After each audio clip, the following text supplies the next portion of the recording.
Hey! Du coup, bienvenue pour une nouvelle vidéo. Vous avez vu, aujourd'hui, j'ai fait un effort, je me suis maquillée. Vous avez vu, vous avez vu, vous avez vu. Mes joues, elles brillent. Vous avez déjà vu une Renoir rougir? Regardez, je rougis, je suis rouge. Bref, du coup, franchement, savoir que cette vidéo, j'ai eu l'idée de la faire parce que j'ai eu un.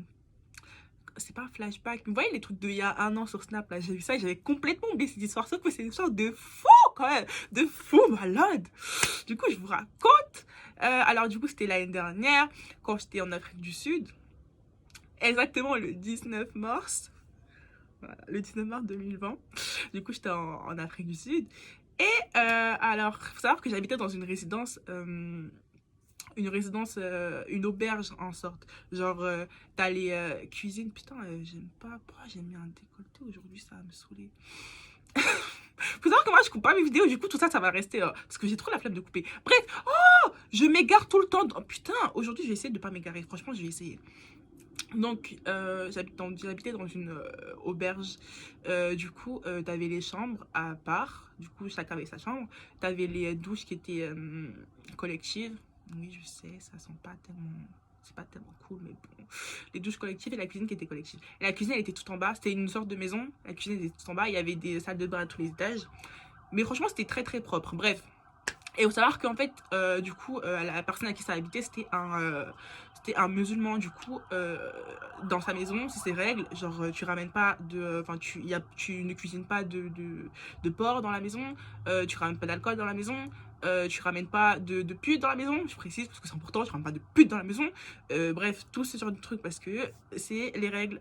C'est ses règles à lui et tu les respecter. Moi, ça m'allait, hein. Mais pour certaines personnes, ça les allait pas. Hein, ça les allait pas. Du coup.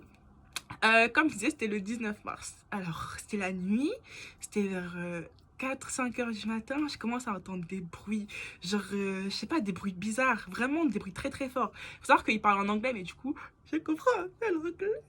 Bref, du coup, je vais vous traduire directement, pas de. Bref, je traduis en même temps. Du coup, je descends en bas et tout. Et faut savoir qu'il y avait un pote à moi qui habitait dans la même résidence. Du coup, je m'étais fait pote avec lui, il s'appelle Faisal. Et en fait, il faut savoir que pour entrer dans la résidence, il y a un grillage transparent que tu vois et après, tu as une porte. Et du coup, nous, on était devant la porte. Du coup, on voyait, enfin, on était après la porte. Du coup, il y avait le grillage, donc on voyait dehors, mais il fallait ouvrir pour. Bref, vous avez compris. Et en fait, il y avait un mec qui habitait là de base, il s'appelle David, qui était devant la porte, avec des policiers. Du coup, et c'était vers 4-5 heures du matin, on comprenait pas trop ce qui se passait, tu vois. Et là, il commence à nous expliquer que, ouais, qu'il a perdu, qu'il s'est fait voler sur Long Street, c'est une avenue à Cape Town, où c'est vrai qu'il y a vraiment beaucoup de voleurs. Du coup, il disait ouais qu'il s'est fait voler là-bas, qu'on lui a pris toutes ses affaires, son portefeuille, tout. Du coup, là, il peut pas rentrer, etc. Est-ce qu'on peut le faire rentrer? Mais vas-y, le poteau, il pue un peu l'alcool, tu vois. C'était.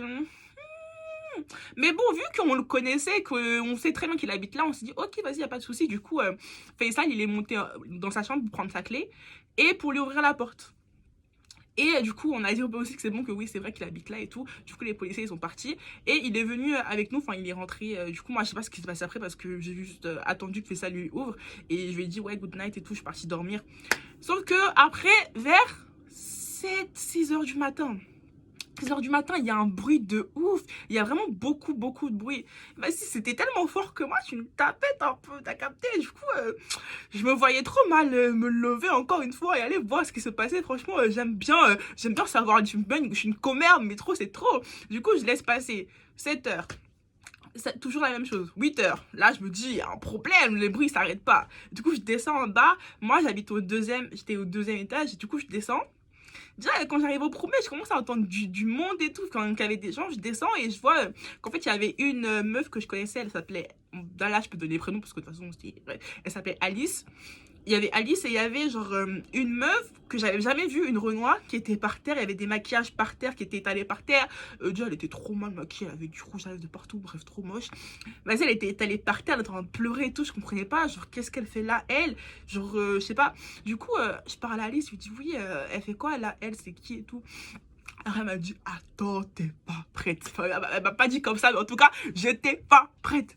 Elle me dit, quoi? Ouais, en fait, genre le mec, du coup, David, il a ramené deux prostituées. En fait, il a ramené deux prostituées dans la baraque et tout. Que c'est pour ça qu'hier, il vous avait dit à toi, il a fait ça, qu'il avait perdu sa clé. Mais en fait, c'était pour que la meuf, elle puisse rentrer avec sa clé 30 minutes après lui. Parce que, en fait, si les trois, ils rentrent en même temps, enfin, même si c'est 4 heures du matin, il y a quand même des gens qui traînent un peu dans la maison. Donc, s'il voit trois personnes rentrer en même temps, c'est trop chelou, tu vois.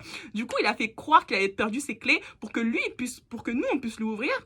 Et qu'après, 30 minutes après, les meufs là, les deux, du coup, de putes là, je dis putes parce que c'est des prostituées. Franchement, sinon, je ne dirais pas le mot de pute parce que pour moi, pute, c'est des prostituées, c'est des gens qui vendent leur corps voilà. Je dis pas que c'est un problème, mais enfin, je ne juge pas, mais c'est le terme. Du coup, il avait dit aux deux putes de prendre sa clé et de venir le rejoindre 30 minutes après pour faire leur bail. Donc, je vous explique, il a fait ça. Oh, j'aime bien mon make-up aujourd'hui quand même. Je m'égare pas. Du coup, il a fait ça. Il a dit aux deux prostituées de monter. Du coup, après, elles sont montées et tout. Genre, ils ont fait leur bail. Le poteau, vu qu'il avait déjà bu et qu'après, il a baisé, il était fatigué, s'est endormi. Et les deux putes, là, vous savez ce qu'elles ont fait? Elles ont fait quoi? Elles sont parties voler chez les gens. Faut savoir qu'en fait, genre, vu que c'est une auberge, genre, on se connaît à peu près tous, du coup, genre, les gens... ils se font à peu près confiance. Il y en a certaines qui ne ferment pas leur porte à clé. Grosse erreur. Moi, je ferme toujours ma porte à clé. Seigneur, merci. Je sais pas, moi, j'ai trop peur. Je sais pas, j'aime pas dormir avec une porte ouverte. Ça me fait flipper. Du coup, ça rentre dans mes cheveux, dans mes yeux. Je ne m'égare pas.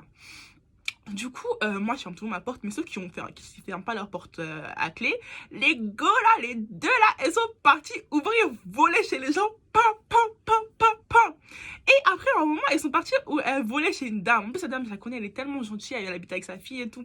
Bref, ils sont partis voler chez la dame. Ils ont pris tout ce qu'ils avaient à prendre, sauf que, erreur pour eux, elle s'est réveillée.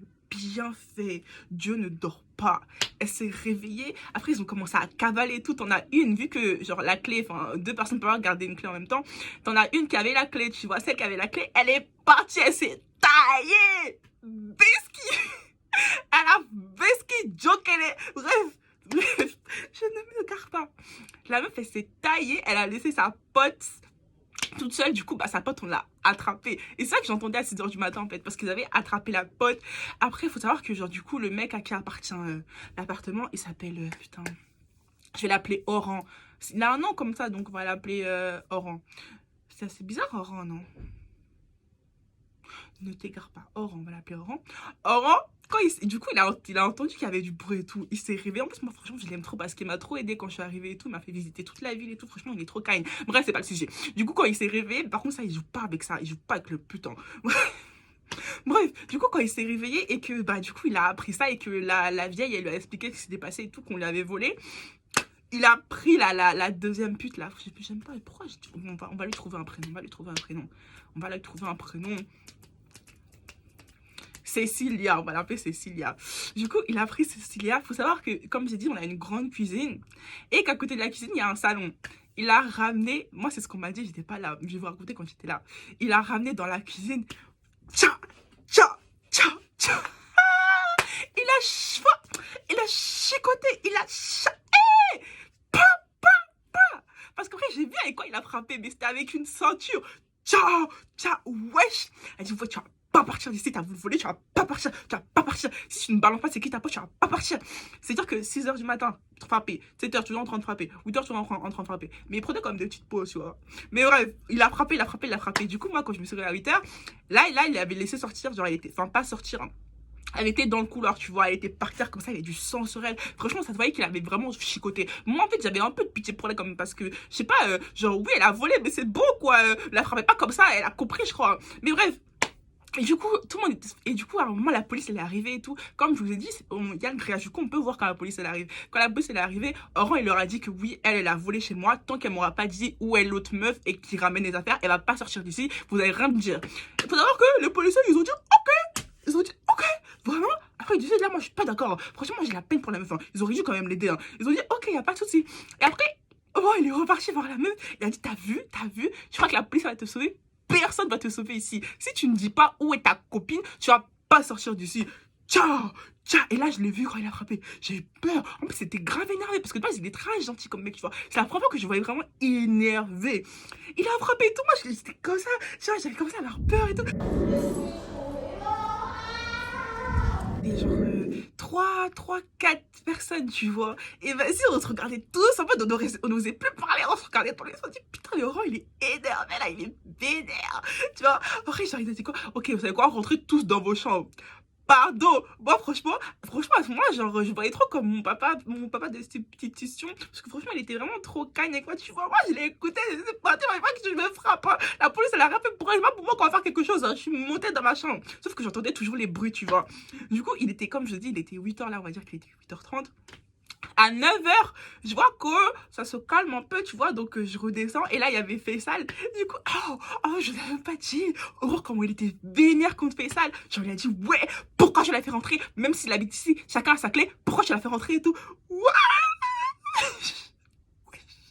me suis dit, heureusement, c'est pas moi qui a pris ma clé pour aller l'ouvrir, hein. Heureusement, je vais pas me retrouver dans cette position-là, hein. Bref, il était grave énervé contre Faisal. Mais bref, passons, c'était pas grave. Ah ouais, et le mec. Du coup, David, là, David qui a ramené les meufs, là, dès que, genre, Oran, il a su ce qui s'était passé, il l'a jeté dehors directement, il a jeté ses affaires par la fenêtre. Il a même pas cherché à parler, genre, il avait aucune explication à donner, il voulait pas d'explication, gros. Aucune explication, bâton, casse-ton, on veut plus de toi ici. Connard. Franchement, j'avais de la peine. Moi, genre, je rigole, mais j'avais trop de la peine pour les gens et tout. Genre, miskin quand même, tu vois. Tu te retrouves à la rue et tout. Qui t'a envoyé? Tu connais les règles de cette maison. Qui t'a envoyé? Bref. Du coup, là, on était au moment où je descends et du coup, je vois Faisal et tout.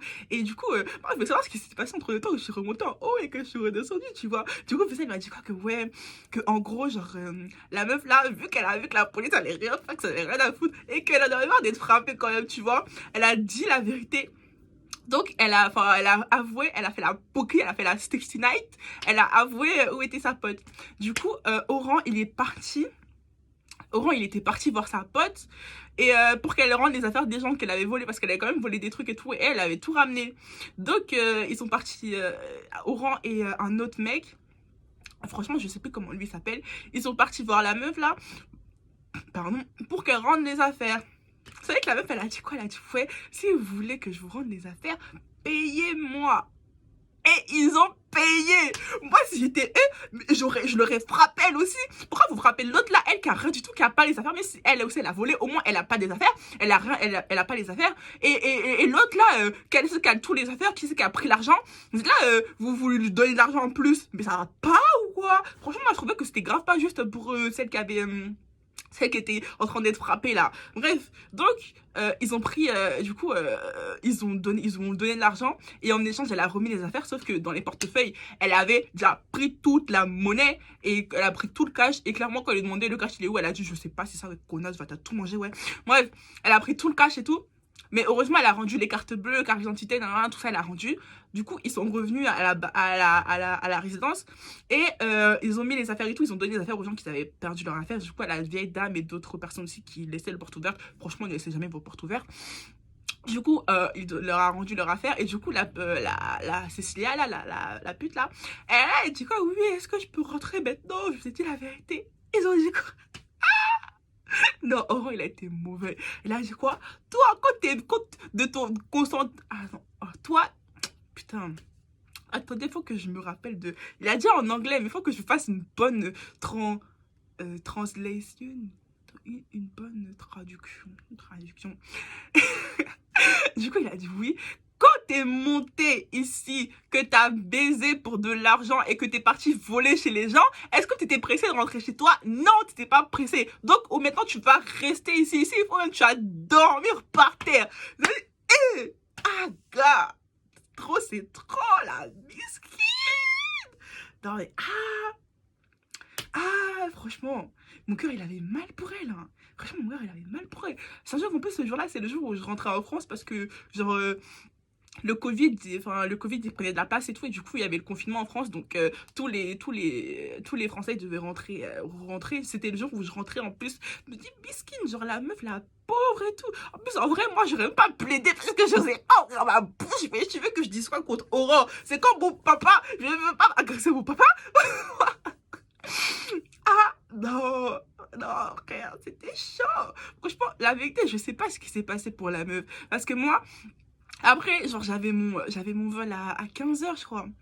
Et il faut savoir qu'elle était restée tout son temps là, par terre là. Genre, je vous jure, hein, il y avait des policiers qui passaient. Et quand Oran, il leur expliquait la situation, il disait, ah, ok, ok, ok, do what you want et tout. Mais MDR, vous voulez qu'il tue la fille là? Franchement, moi j'ai cru qu'il allait la tuer, la manière dont il a bastonné, la manière dont elle avait des plaies partout là. Je me dis, ah, toi tu vas plus jamais penser à voler. De ta vie là, cette histoire là, tu vas jamais l'oublier. Ah, c'est dur. C'est chaud. Bref. So, je ne sais pas ce qui est arrivé à la meuf. Franchement, je n'ai aucune idée parce que, comme je vous ai dit, moi, je suis partie vers 13h. Enfin, 13h parce que j'avais mon vol à 15h. Elle était encore là quand je suis partie. Donc, whatever, je ne sais pas du tout ce qui s'est passé. Franchement, j'aimerais trop savoir ce qui s'est passé, si elle a pu... Mais je pense qu'à la fin, quand même, elle a dû la laisser partir parce que trop, c'est trop, et je trouve c'est trop. Bref, du coup, morale de l'histoire, ne volez pas chez les gens. Vous savez pas chez qui vous volez. Ne volez pas chez les gens. Qu'on va vous frapper vos chicotés et vos copines et ça. Et surtout, hey, dans les moments de galère là, il n'y a pas d'amitié. Vous avez vu, ils étaient deux. Hein. L'autre là, elle est partie, elle a laissé sa pote toute seule, c'est faire frapper. Hein. Elle est pas restée avec elle. Hein. Elle a pas aidé. Hein. Dans les moments de galère, vous êtes toutes seules. Chacun sa merde. Voilà. Donc, morale de l'histoire, ne volez pas et ne faites confiance à personne. Voilà. C'était tout pour aujourd'hui. Bye bye.